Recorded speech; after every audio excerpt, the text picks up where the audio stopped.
আসসালামু আলাইকুম বন্ধুরা, আশা করি সবাই অনেক ভালো আছেন। আজকে যে বিষয় দেখাবো তা হচ্ছে ডায়াবেটিস কিভাবে মাপতে হয়। বর্তমান এমন একটি সময় যে অনেক পরিবারই দেখা যায় ডায়াবেটিস আছে, বাবা মা বা অন্য কারো। সেক্ষেত্রে এই ডায়াবেটিস মেজারমেন্ট করার জন্য, মাপার জন্য বিভিন্ন ধরনের ডিভাইস আমরা বাসায় ব্যবহার করে থাকি। অনেক সময় এই ডিভাইসগুলো কিভাবে মাপতে হয় সেটি আমরা জানি না। কেউ কেউ নতুন ডায়াবেটিসে আক্রান্ত হয়েছেন, আপনি বাসায় মেশিন কিনছেন বা ডিভাইস কিনছেন, সেক্ষেত্রে কিভাবে আপনি মেজারমেন্ট করতে পারেন সেটি আপনি জানেন না। কিভাবে ব্যবহার করবেন আপনার মেশিনটি সেটি আমরা দেখাবো। যদি কেউ ডায়াবেটিস মাপতে চান, সেক্ষেত্রে কিছু জিনিস বা কিছু উপকরণ দরকার হবে। তার ভিতরে হচ্ছে হেক্সিচল, তুলা এবং সবার আগে যেটি লাগবে সেটি হচ্ছে একটি ডিভাইস। ডিভাইসের যে ব্যাগ আমার হাতে দেখতে পাচ্ছেন, এর ভিতরে কি থাকে,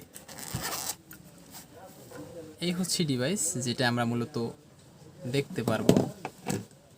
তারপরে হচ্ছে স্টিপের একটি স্টিপ আছে এর মধ্যে, এরপরে হচ্ছে এই নিডেল আছে এবং এই হচ্ছে নিডেল হোল্ডার।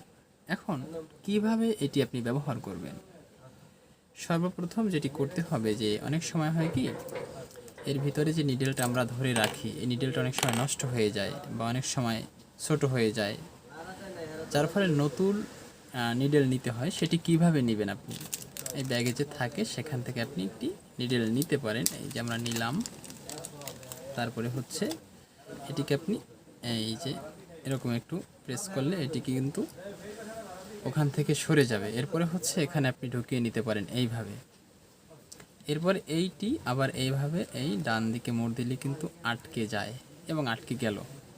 তারপরে যেটি করবেন, একটু একটু পিছনের দিকে পিছনের দিকে যদি টান দেন তাহলে এটি কিন্তু লকড হয়ে গেল। তারপরে যখন এই যে স্থানটা এখানে প্রেস করবেন, তারপরে কিন্তু ছুটে যাবে। এখন এটা কিন্তু অলরেডি ম্যানেজড। এরপরে যেটি করবেন সেটি হচ্ছে যে এই যে ডিভাইস সেটি অন করে নেবেন আপনি। এই আমরা অন করে নিলাম, দেখতেই পাচ্ছেন।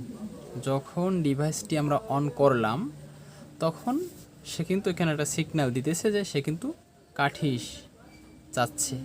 আচ্ছা, যেহেতু চাচ্ছে আমরা এরপরে কাঠিস তাকে দেব। কাঠিস দেওয়ার ক্ষেত্রে একটি বিষয় মাথায় রাখতে হবে, সেটি হচ্ছে এই যে কাঠিস যেটিতে থাকে যে পাত্রে, সেই পাত্রটি কখনোই খোলা রাখা যাবে না।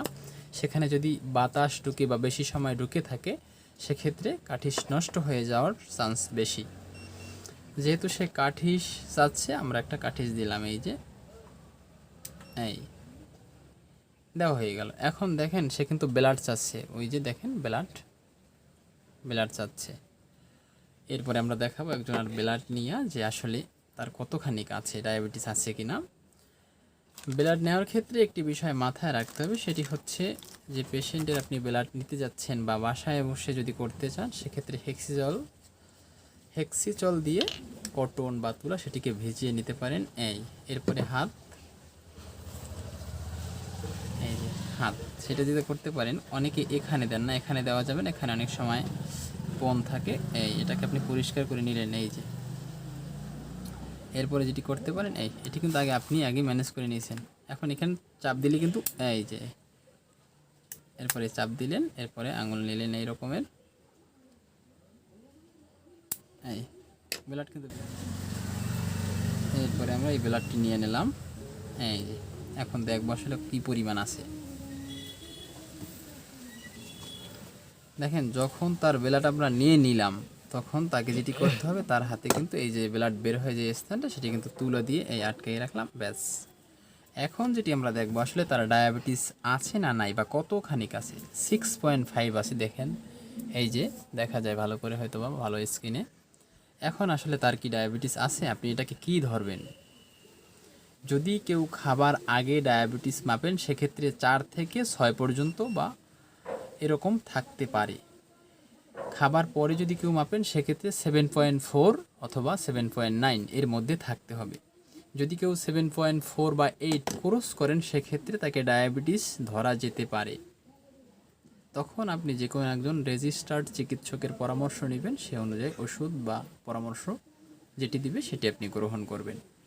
তাহলে পাইলেন কিভাবে আসলে পরীক্ষা করবেন কিংবা নিজের ডায়াবেটিস নিজে মাপতে পারবেন এবং কিভাবে আপনার ডিভাইসটি ব্যবহার করতে পারবেন।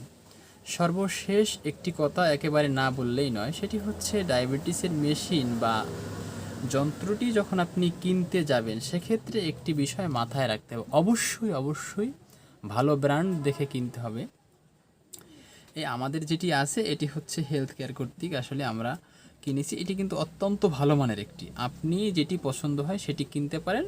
সেক্ষেত্রে বিষয়ে রাখতে হবে, মাথায় যে বিষয়টি রাখতে হবে সেটি হচ্ছে ভালো মানের যন্ত্রটি হতে হবে। তাহলে যেটি হবে আপনি এর যে কাঠি সচরাচর সব স্থানে পাবেন এবং সেটি আপনি কোনো সমস্যা হলে তাদেরকে রিটার্ন দিয়ে অন্য মেশিন বা অন্য যন্ত্র আবার নিতে পারবেন। আসসালামু আলাইকুম, আজকের মতো রাখলাম। যদি কারো কোনো কোশ্চেন থাকে অবশ্যই আমাদের কমেন্ট বক্সে জানাতে ভুলবেন না যেন।